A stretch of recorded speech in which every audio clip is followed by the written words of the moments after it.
The number one reason that students aren't successful in nursing school isn't because they're not smart or they can't handle the content. It's because no one teaches how to study. Here's the thing. People who get into nursing school generally have very high GPAs.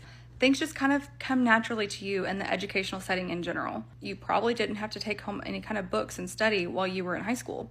But then nursing school. I've not met a single person who hasn't struggled in nursing school. There's a mountain of information that has to be covered in a really short amount of time, and that doesn't even prepare you to be a nurse. That prepares you to take your NCLEX. That's it. You have to shift your mindset from actually trying to just memorize a bunch of facts to recognizing patterns and applying them to a patient or case scenario.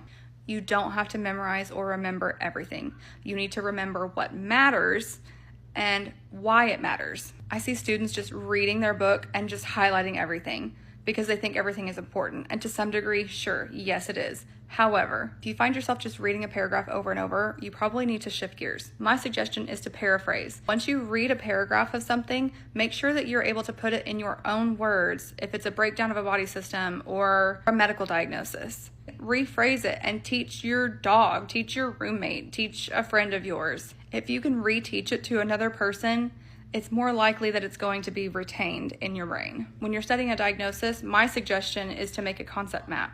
Tell me what it is.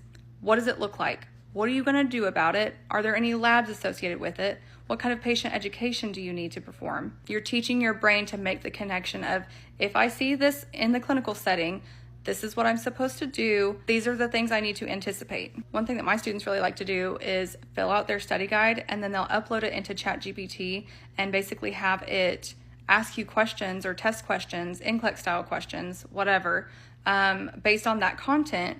And you can even set it to where it doesn't tell you the answer until you guess first. It's a really helpful study tool if you're using it properly. To get through nursing school, you have to be strategic, you have to plan it out, you have to know how you study well, how you retain information. That's the most important thing. If anybody has any other advice, drop it down below in a comment.